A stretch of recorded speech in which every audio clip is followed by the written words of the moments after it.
தேவனுடைய நாமத்திற்கு மகிமை உண்டாகட்டும்.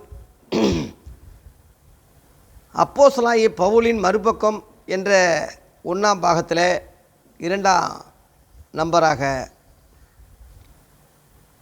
கள்ள ஊழியர்களை கொடிதான ஓனாய் என்று இந்த பவுல் சொல்லியிருக்கிறார். கள்ள ஊழியக்காரங்களை கொடிதான ஓனாய் என்று ஜனங்களுக்கு அடையாளம் சொன்னார். அப்போஸ்தலர் 20ஆம் அதிகாரத்தில் இங்கே வாசிக்கும்போது 29 அந்த வசனம் சொல்லியிருக்கேன். நான் போன பின்பு மந்தையை தப்ப விடாத கொடிதான ஓநாய்கள் உங்களுக்குள்ளே வரும். இப்படிப்பட்ட ஒரு ஊழியக்காரங்களை இன்றைக்கி தலைமுறையை பார்க்க முடியுமா? முடியலன்னா அந்த அவன் நிருபங்களை பின்பற்றுங்க. முடியலன்னா முடியலையேன்னு போயிடாதீங்க. ரோமர்லேருந்து யூதா வரைக்கும் அப்போஸ்தலர் நிருபங்கள் தானே, அவங்க எழுதுனது தானே, அதை பின்பற்றுங்க. அவங்க எழுதியிருக்காங்கல்ல, ஏதோ முடிஞ்ச அளவில் நமக்கு எவ்வளோ தெரிஞ்சிருக்கோ அந்த அளவில் தெரிஞ்சுக்கிட்டு போங்க. அது நமக்கு இருக்குல்ல, ஆண்டவர் கிருபையில் அது பாதுகாத்து நம்ம கையில் இருக்குல்ல. அதனால் கொடிதான ஓனாய் உங்களுக்குள்ளே வரும் நான் போன பின்பு. ஏன்னா நான் இருக்கிற வரைக்கும் நான் பாதுகாக்கிறேன், மந்தையை நான் பாதுகாக்கிறேன், விழிப்பாக இருக்கேன். கள்ள உபதேசம் உள்ளே வராத அளவில் நான் பாதுகாத்துக்கிட்டு இருக்கேன். நான் இன்னொரு இடத்துக்கு போக வேண்டியது இருக்குது. இன்னொரு இடத்துல இங்கே இடத்துல நிற்க முடியுமா? இன்றைக்கி உள்ள ஊழியக்காரன் ஒரே இடத்துல நின்று கும்மி அடிக்கணும்னு பார்க்குறான். ஆதி அப்போஸ்தலர் அப்படி நினைக்கல. 3000 பேர் பேதுரு பிரசங்கத்தில் அப்போஸ்தலர் 2ஆம் அதிகாரத்தில் ஒரே நாளில் 3000 பேர் யூதர்கள் கிறிஸ்தவங்களாக மாறினாங்க. அவன் நினச்சிருந்தா அப்படியே ஒரு செட்டை போட்டு 3000 பேர்கிட்ட காணிக்க வசூல் பண்ணி போடுறான். ஒரு கோயிலை கட்டுறான், 100 கோடியில் கட்டுறான்னு சொல்லி கட்டியிருப்பான்ல. அன்றைக்கி அவங்க அது நினைக்கலையே, பாவம். அவங்க பிழைப்பை நினைக்கல, ஜனங்களை பார்க்கல, வசதியை பார்க்கல. அப்புறம் 4000 பேர் வந்தாங்க, அன்றைக்கே அவன் சுதாரிக்கலை. 5000 பேர் வந்தாங்க, அன்றைக்கி அவன் அதை செய்யலை. அப்புறம் கணக்கே இல்லைன்ருக்கு. ஆளுக்கு பாதி பிரிச்சுக்கிட்டு போய் கோட்டு அடிச்சுக்கிட்டு குடும்பம் நடத்துவோம்னு எவனும் எந்த ஊழியக்காரன் நினைக்கல.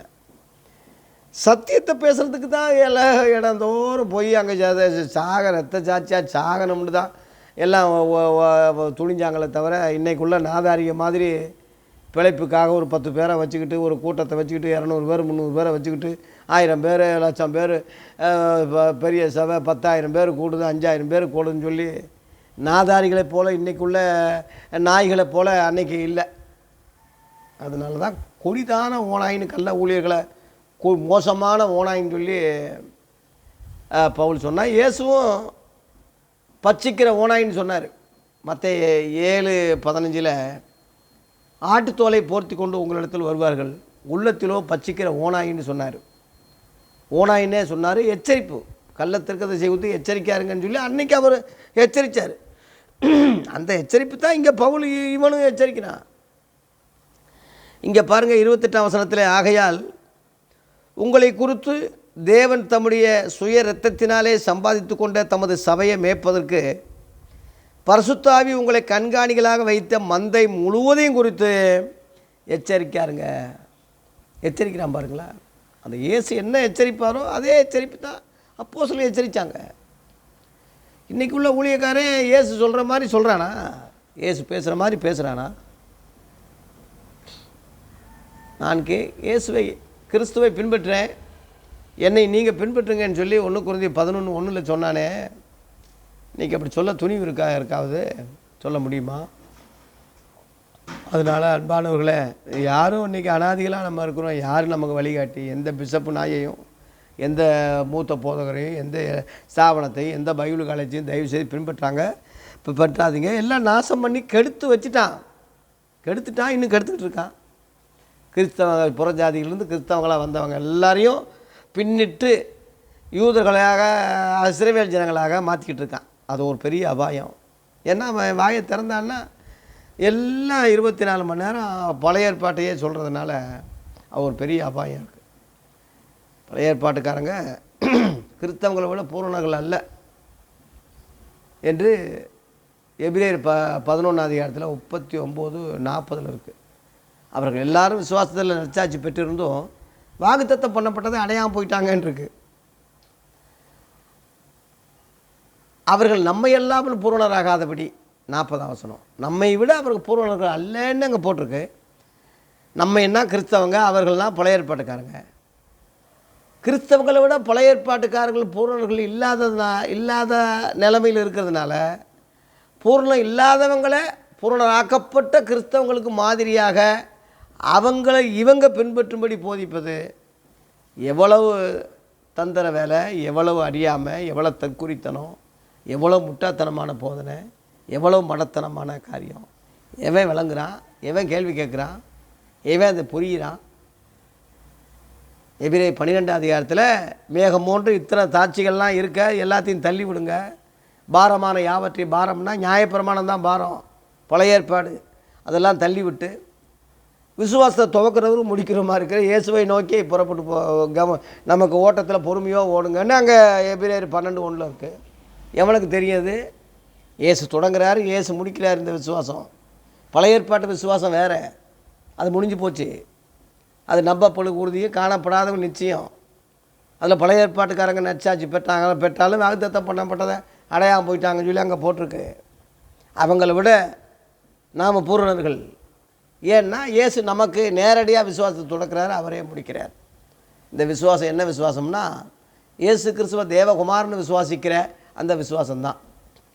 ஜனங்க என்னை யாருன்னு சொல்கிறாங்கன்னு சொல்லும்போது எரேமியான்னு சொல்கிறாங்க, எலியான்னு சொல்கிறாங்க, தீர்க்கதரிசின்னு சொல்கிறாங்கன்னு மத்தேயு 16ஆம் அதிகாரத்தில் 13 அவர் கேட்கும்போது பேதுரு சொல்கிறான், நீங்கள் என்னை யாருன்னு சொல்கிறீங்கன்னு சொல்லும்போது, நீ ஜீவனுள்ள தேவனுடைய குமாரனாகிய கிறிஸ்துன்னு சொல்லி பேதுரு எல்லா ஊழியர்கள் சார்பில் கரெக்டாக சொன்னான். மாம்சம் ரத்தம் உனக்கு அது வெளிப்படுத்தலை, பரலோகத்தில் உள்ள என் பிதாவே வெளிப்படுத்தினாருன்னு பாராட்டுறாரு. அப்போ மாம்ச ரத்தம் உள்ள வெளிப்பாடு தான் இன்றைக்கி பேசிக்கிட்டு இருக்கான். இயேசுவை யாருன்னே தெரியல, கடவுளே வந்துட்டார், இவர் தான் கடவுள்னு சொல்கிறான். அப்படின்னா ஜெபம் பண்ணும்போது இயேசுவின் மூலம் பிதாவேன்னு ஏன்றா நாயே சொல்கிற? இயேசுவே கடவுளாக வந்துட்டார், இயேசுவோட முடிக்க வேண்டியதானே, பிதாண்டு ஏன் சொல்கிற? இயேசு பிதான்னு அடிக்கடி ஏன் சொன்னார்? அப்போஸ்தலர்கள் பிதாவாகி தேவனாலும் கர்த்தராக இயேசு கிறிஸ்து அடிக்கடி ஏன் எழுதுனாங்க எல்லா நிருபங்களையும்? நீ சொல்கிறது சரிதான், ஆனாலும் உன் நடைமுறையில் நெருக்கி பிடிச்சா நீ உலண்டு போகிற, உனக்கு அந்த தெளிவில்லை, உன் கொள்கையில் உறுதி இல்லை, நீ பேச்சில் உண்மை இல்லை, உன்னை அப்படி ஆக்கி வச்சுருக்கான். அதனால் அப்போஸ்தலரை பின்பற்றுங்க, இயேசுவை பின்பற்றுங்க. புதிய ஏற்பாட்டு விசுவாசம் வேறு, பழைய ஏற்பாட்டு விசுவாசம் வேறு. புதிய ஏற்பாட்டு விசுவாசம் மார்க்கு 1ஆம் அதிகாரம் 1ஆம் வசனத்தில் சுவிசேஷத்தின் ஆரம்பமே இயேசு கிறிஸ்து தேவனுடைய குமாரனாகிய இயேசு கிறிஸ்துவை பற்றிய சுவிசேஷத்தின் ஆரம்பம்னே இருக்குது. தேவகுமாரன்னு இயேசுவை சொல்கிறது தான் சுவிசேஷம், அதுதான் ஆரம்பம். அது பழைய ஏற்பாட்டில் கிடையாது. இன்றைக்குள்ள புதிய ஏற்பாட்டு அப்போஸ்தலருக்கு சொல்ல ரகசியங்கள்லாம் முற்காலத்தில் மனுபுத்தருக்கு சொல்லப்படலைன்னு எபேசியர் 3:6 இருக்குது. முற்காலங்களில் அந்த ரகசியம் வெளிப்படலை. பூர்வ காலங்களில் பங்காக வகை வகையாக தான் பிதாக்களுக்கு மூலமாக திருவுளம் பற்றினார்னு இஸ்ரேல் ஜனங்களுக்கு, அது நம் முழு உலகத்துக்கு கிடையாது. எபிரேயர் 1:1 இருக்குது. இந்த கடைசி நாட்களில் குமாரன் மூலமாக திருவுளம் பற்றினார்னு அதுலேயே 2ஆம் வசனத்தில் இருக்குது. இயேசு கிறிஸ்து மூலமாக தான் ரகசியங்கள் வெளியாக்கப்பட்டது. அதனால் முழு உலகத்துக்கு உள்ள ரகசியங்கள் இயேசு கிறிஸ்து மூலமாக தான் வந்தது. அவர் வந்த பிறகு தான் அப்போஸ்தல ஊழியமே தொடங்கப்பட்டது. அப்போஸ்தலர் வார்த்தையே பழைய ஏற்பாட்டில் இல்லை, அது லேவி ஊழியம் தானே. அந்த ஊழியத்துக்கும் இந்த ஊழியத்துக்கும் வித்தியாசம் தெரியாதபடி நாதாரியை இன்றைக்கி இருக்கிறதுனால தானே திருச்சபையில் நாசமாக போச்சு. 2 கொரிந்தியர் தயவு செய்து 3ஆம் அதிகாரத்தை படிச்சிங்கன்னா 2க்குள்ள வித்தியாசத்தை அங்கே தெளிவாக போட்டிருக்கு. பழைய ஏற்பாடுன்னா என்ன, புதிய ஏற்பாடுன்னா என்ன. பழைய ஏற்பாடு மோசையின் ஆகமங்கள் முக்காடுனே போட்டிருக்கு. அந்த முக்காடுக்குள்ளே போய் நுழைஞ்சி என்னடா நீ ரகசியம் பேச போகிற, அங்கே என்னடா உனக்கு ஊழியம் இருக்குது, என்ன சத்தியம் இருக்குது? ஆவியானவர் விடுதலை கொடுத்துட்டாரு. கிறிஸ்துவினால் அந்த முக்காடு நீக்கப்பட்டாச்சு. நீக்கப்பட்டதை பாரு, புதிய ஏற்பாடை பாடு, நிருபங்களை பாடு, புது உடன்படிக்கையின் ஊழியக்காரன்னு சொல்லியாச்சு, அங்கே பாரு. இந்த வித்தியாசம் தெரியாமல் அடே எங்கள் அப்பா பெரிய கோட்டு சூட்டு, பெரிய கூட்டு மேலே கோட்டு மேலே ஒட்டு முடி, மையில் மீசம் வச்சுக்கிட்டு அவன் ஸ்டைல் பண்ண பார்க்குறானே தவிர அந்த நேரத்தை பைபிளை ஆராய்ச்சி பண்ணியிருந்தான்னா கண்டுபிடிச்சிருப்பான். மக்களுக்கும் தெரியல, இன்றைக்கு உள்ள நாதாரிய ஊழியருக்கும் தெரியல. ஏன் இவ்வளவு பேசுகிறேன்னா எரிச்சல் தாங்க, ஜனங்களை நாசம் பண்ணி வச்சுட்டாங்க. என்ன செய்ய? நீங்கள் என்னை மாதிரி சத்தியத்தை கொஞ்சம் ஓரளவில் அறிஞ்சிங்கன்னா என்னை விட கோவப்படுவீங்க, ரொம்ப கோவப்படுவீங்க. பவுலுக்கு ஒரு சினம் வந்துச்சுல்ல, போன தடவை பார்த்தோம்ல, கோபம். அந்த மாதிரி பயங்கரமாக கோபம் வந்துடும் உங்களுக்கு. ஆமாம், இயேசு கோவப்பட்டு தானே சாட்டை எடுத்து தேவாலயத்தை கல்லர் கோய் ஆக்கினீங்களேன்னு சொல்லி விரட்டி விட்டார். சாந்த சுருபி அவரே டென்ஷன் ஆகி விரட்டி விட்டுருக்காருன்னா அப்போ எப்படி பக்தி வைராக்கியம் பச்சிக்கணும்ல? இன்றைக்குள்ள ஊழியர்களுக்கு எடுத்து வச்சுருக்கானா அவனை வையாமல் என்னடா செய்ய முடியும்? கொஞ்சம் முடியும். இப்போ பவுல் சொல்கிறான், கொடிதான ஓனாய், சாதாரண ஓனாய் இல்லை, கொடிதான ஓனாய் உங்களுக்குள்ளே வரும், உங்களிலும் சிலர் எழும்பி. 30ஆம் வசனம், அப்போஸ்தலர் 20:30. உங்களிலும் சிலர் எழும்பி சீசர்களை தங்களிடத்தில் இழுத்து கொள்ளும்படி மாறுபாடானவளை போதிப்பார்கள் என்று அறிந்திருக்கிறேன். இதெல்லையா ஊழியக்காரன்? சகோதரர்களுக்குள்ளேயே ஒரு பிசாசு எப்படின்னு ஆர்எஸ்எஸ்ஸாக வரமாட்டான், இந்து முன்னணியாக வரமாட்டான், பிஜேபியாக வரமாட்டான். அவனை நம்ம நம்பிடலாம். இன்றைக்கி பக்கத்தில் ஒரு சபை இருந்தால் அதுக்கு மேலே கேஸை போட்டு அந்த சபையே இல்லாமாக்குறான் மூத்தவன். பெந்தேகோ சபையை புரோட்டஸ்டான் அதை சிஎஸ்எஸ் சபையை எதுக்குறாங்க? சிஎஸ்எல் உள்ள ஆளுகள்லாம் திருடி போய் அவன் வச்சுக்கிட்டு அவன் கொட்டடிக்கிறான். இப்படி ஒன்றுக்கு ஒன்று இவங்களுக்குள்ளே தானே சண்டை நடக்குது, போராட்டம் நடக்குது. அதனால் இன்றைக்கி இத்தனை சபைகள் பிரிஞ்சு என்ன பிரயோஜனம்? எழுப்புவதில் எங்கடா வரும்? எங்கே வரும்? இத்தனை பிரிவினைகள் இருந்தாலே இதிலிருந்தே உன் லட்சணம் தெரியல. ஆதியில் எழுப்புதல் எப்படி வந்துச்சு? ஒருமனப்பட்டு ஜெபிச்சாங்க. அப்போஸ்தலர் 1ஆம் அதிகாரத்தில் 13-14 இயேசு சொன்னபடி எல்லாம் ஒற்றுமையாக இருந்து ஜெபிச்சாங்க. அப்போஸ்தலர் 2ஆம் அதிகாரத்தில் மேல் வீட்டில் ஒருமனப்பட்டு கூடி ஜெபிச்சாங்க. பரிசுத்த ஆவியானவரே இறங்கிட்டார். பேதுரு பிரசங்கம் பண்ணுறான். இயேசுவின் தாய் அங்கே உட்கார்றா, நான் இயேசுவின் தாய், அம்மா நான் தான் பேசுவேன் அப்படின்னு சொல்லி வந்தாரா? இயேசுவின் சகோதரர்கள் அங்கே 2 பேர், யாக்கோப்பும் யூதாவும் அப்போஸ்தலர்கள் ஆகிட்டாங்க, ஊழியர்கள் ஆகிட்டாங்க. இருடா, எங்கள் அண்ணன் இயேசு, நாங்கள் தம்பிங்க, நாங்கள் தான் அடுத்த ரவுண்டு எடுப்போம்னு வந்தாங்களா? பேசுனாங்களா? ஒரு படிப்பறிவு இல்லாத ஒரு சாதாரணமாக மீன் பிடிச்ச அந்த பேதுருவை முதன்மையாக வந்ததுனால அந்த இயேசு நியமித்த அந்த நியமிப்பிலேயே எல்லாம் அடங்கி போனாங்க, உறுதியாக இருந்தாங்க. அப்போஸ்தலர் 2ஆம் அதிகாரம் 14 அவன் எந்திரிச்சு பிரசங்கம் பண்ணுறான். இருதயத்தில் குத்தப்படுறாங்க ஜனங்க. அதில் 37-38 யூதர்கள் இருதயத்தில் குத்தப்பட்டு அப்போஸ்தலரை பார்த்து, சகோதரரே நாங்கள் என்ன செய்யணும்? ஒவ்வொருவரும் மனம் திரும்புங்க, ஞானஸ்தானம் பெறுங்க, பரிசுத்த வரத்தை பெறுங்க, மாறுபாடு உள்ள சந்ததி விட்டு விலகன்னு சொல்லி அப்போஸ்தலர் 2:42 அப்போஸ்தலர் உபதேசத்துலேயும் அவங்க அந்நி உண்ணியத்துலேயும் அப்பம் பிக்கிறதுலையும் ஜெபம் பண்ணதுலேயும் உறுதியாக இருந்தாங்க. ஜெபம் கடைசியில் தான் வருது, உபதேசம்தான் அந்த உபதேசம் இன்றைக்கி இருக்கா? திரளான ஜனங்களுக்கு ஒரே இருதயம் இருந்ததுன்னு இருக்குது. அப்போஸ்தலர் 4:30-31 ஒரே ஒரு மனம் இன்றைக்கி இருக்கா? ஏன்னா உபதேசம் ஒன்றும் இல்லை. இவன் அவனை குறை சொல்கிறான், அவன் அவனை குறை சொல்கிறான், அவன் இவனை குறை சொல்கிறான், இவன் அவனை குறை சொல்கிறான். எல்லாமே மணி மைண்டு தான். அன்றைக்குள்ள ஊழியர்களுக்கு அப்போ அந்த எண்ணமே இல்லையா? 3000 பேர் ரசிக்கப்பட்டாங்க. காணிக்கை எடுத்தானா? அப்படியே ஒரு செட்டப் பண்ணி கூடாரம் போட்டு ஒரு சபையை சொன்னால் 10 பேரை வச்சு இன்றைக்கி கொட்டடிச்சு சபையை ஏற்படுத்துகிறான். இப்போ இல்லை கொண்டாதாரிங்க பிழப்பு தானே. அன்றைக்கி 3000 பேர்னா ஒரு சபையை ஏற்படுத்தியிருக்கோம், பெரிய சபையை ஏற்படுத்தியிருக்கலாம்ல. யாருமே அப்படி நினைக்கலையா? யாருமே அப்போ 4000 பேராக மாறினாங்க, நினைக்கலையே. 5000 பேர் மாறினாங்க, நிறைய நினைக்கலையே. சீசருடைய தொகைக்கு கணக்கே இல்லைன்றது அப்போஸ்தலர் 6ஆம் அதிகாரத்தில் எவனும் அதை நினைக்கலையே. ஏழை எளியவங்களுக்கு விதவைகள் பராமரிப்புக்கு ஆட்களை நியமித்து அவங்களுக்கு சாப்பாடு போட்டு அவங்களுக்கு துணிமணி கொடுத்து வசதி பண்ணி புறஜாதிகள் மக்கள் மத்தியில் சீசருடைய தொகையை இதாக்கி அதை அவங்களுக்கு தானே கிறிஸ்தவங்க பேர் வந்துச்சுன்னு சொல்லி அப்போஸ்தலர் 11:26 இருக்குது. அப்படித்தானே ஊழியங்கள் அப்படித்தானே வந்தது. அன்றைக்குள்ள ஊழியர்கள் பொண்ணு வெள்ளி வசதி இதெல்லாம் தேடலை. இன்றைக்கி பிச்சை எடுக்கிற மாதிரி பிச்சை எடுத்துக்கிட்டு இருக்கான். இங்கே போட்டிருக்கு பாருங்கள், அப்போஸ்தலர் 20ஆம் அதிகாரத்தில் 33. ஒருவனுடைய வெள்ளியாகிலும் பொன்னையாகிலும் வஸ்திரத்தையாகிலும் நான் இச்சிக்கவில்லை. நீங்கள் சொல்லுங்கள். இப்படி இன்றைக்கி எவனாவது நான் ஊழியம் செய்த பகுதியில் மதுரை ஜார்ஜ் ஆலயத்தின் சார்பில் சாத்தூர் பகுதிக்கு முத மிஷனரியாக ஊழியத்துக்கு போனேன். அங்கே எனக்கு ஒரு ஆதரவாக ஒரு அருளப்பன் ஒரு ஐயா இறந்துட்டார். இப்போ போன அடக்காராதனை அது கூட வீடியோவை போட்டிருக்கேன். நான் 2 பவுனில் ஒரு மோதிரம் செஞ்சு எனக்கு போட்டார். அவ்வளோ வறுமையிலிருந்து ஆண்டவர் அவர் ஆசீர்வதித்து பொருளாதாரத்துலேயும் ஆவிக்குரிய வகையிலையும் அவர் ரட்சிக்கப்பட்டு அதிகமாக சீரட்டு குடிப்பார், அதிகமாக கெட்ட காரியங்களை நிறைய ரூபா செலவு பண்ணுவார். எல்லாத்தையும் ரட்சிக்கப்பட்டு எல்லாத்துலேயும் விடுதலையாகி அவர் நல்லா ஆனதுனால நான் அங்கே இருந்து மாற்றுதலாகி மதுரைக்கு வரும்போது நன்றி கடனாக 2 பவுனில் ஒரு மோதிரம் செஞ்சு என் கையில் போட்டார். எப்படியா இருக்குன்னு சொன்னார். அசிங்கமாக இருக்குது, இது போட நான் விரும்பலையா, உங்கள் அன்பு உங்கள் மனசுக்குள்ளேயே இருக்கட்டும், இப்படி போட்டு காட்டாதீங்கன்னு சொல்லி கலட்டி திரும்ப அவர்கிட்டயே கொடுத்துட்டு வந்துட்டேன். இன்ன வரைக்கும் நன்றி விசுவாசமாக பாசமாக.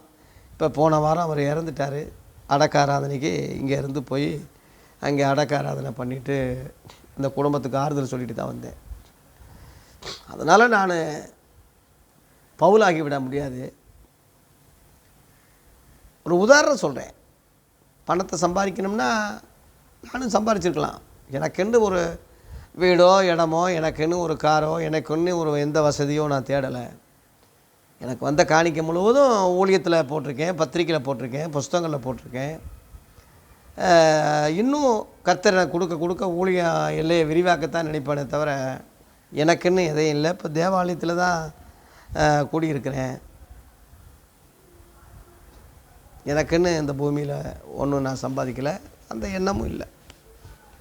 அதனால் இப்படியே நான் தொடர்ந்து நாளைக்கு எப்படி இருப்பேன்னு சொல்ல முடியாது. நான் நிற்கிறேன்னு சொல்லுகிறேன். நான் விழுந்து போகாமல் இருக்கிறதுக்கு எனக்காக நீங்கள் ஜெபிக்கணும். பவுல்னு பேர் வச்சதுனால நான் பவுலாக முடியாது. அதனால் தேவ பிள்ளைகளே, நானும் இன்றைக்கி உள்ள யாரையும் முன்மாதிரியாக என்னையும் சேர்த்து தான் சொல்கிறேன். முன்மாதிரியாக வைக்காதீங்க. ஆதி அப்போஸ்தலர்கள் வழிகாட்டி இங்கே சொல்கிறாங்க, வெள்ளியாகிலும் ஒருத்தன் பொண்ணையாகிலும் எதையும் ஏன்னா விச்சிக்கலை. சென்னையில் பாடல்கள் வெளியிட்டேன். அதில் ஒரு ஐயா கோட்டு போடுங்கன்னு சொன்னார். வேணாம், கோட்டு வாங்கி எனக்கு கொடுக்க ஆள் ரெடியாக இருக்குது.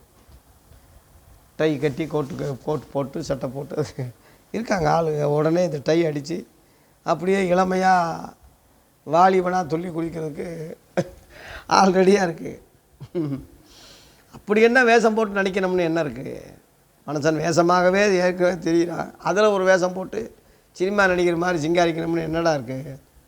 அப்படி ஏமாத்தணுமா? அப்படி ஒரு பொழப்பு நடத்தணுமா? அது ஒரு ஊழியமா? திறந்த நிறுவமாக ஒரு ஊழியக்காரன் இருக்கணும். என்ன சொல்கிறான், எருசலேமுக்கு ஊழியத்துக்கு போகும்போது சொல்கிறான், இப்பொழுது நான் ஆவியிலே கட்டுண்டவனாய் 22 அப்போஸ்தலர் 20:22 இப்பொழுது நான் ஆவியிலே கட்டுண்டவனாய் எருசலேமுக்கு போகிறேன், அங்கே எனக்கு நேரிடும் காரியங்களை அறியேன். இப்படி சொல்ல துணிவு இருக்கா இன்றைக்குள்ள ஊழியக்காரன்? அறியேன்னு சொல்ல முடியுமா? அறிவேன், கர்த்தர் வெளிப்படுத்திட்டார், இப்போ பேசிட்டார். அறியேன்னா கேவலமாயிடுமா? இவன் சொல்கிறான், இவ்வளோ பெரிய ஊழியக்காரன் எனக்கு தெரியாதுன்னு சொல்கிறான். கர்த்தர் வெளிப்படுத்திட்டார் சொல்லிட்டான்னு சொல்ல தெரியாதா? பொய் சொல்ல தெரியாதா? இன்றைக்குள்ள நாதாரி மாதிரி அறியேன், தெரியாது. கட்டுகளும் உபத்திரவங்களும் எனக்கு வைத்திருக்கிறது என்று பரிசுத்த ஆவியானவர் பட்டணந்தோறு தெரிவிக்கிறதை மாத்திரம் அறிந்திருக்கிறேன். ஆவியில் நீ பாடுபட போகிற, கஷ்டப்பட போகிற, உபத்திரம் இருக்குது, பரிசுத்த ஆவியான்னு நினைப்படுத்திக்கிட்டே, அது மட்டும் எனக்கு தெரியுது, முழுசாக எனக்கு தெரியலேன்னு சொல்கிறான்.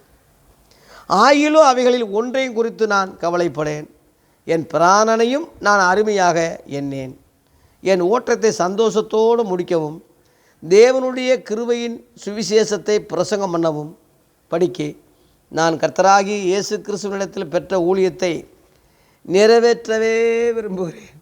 ஆகா, அருமையாக இருக்குது பாருங்கள். இப்படிப்பட்டவனை பின்பற்றுங்கப்பா.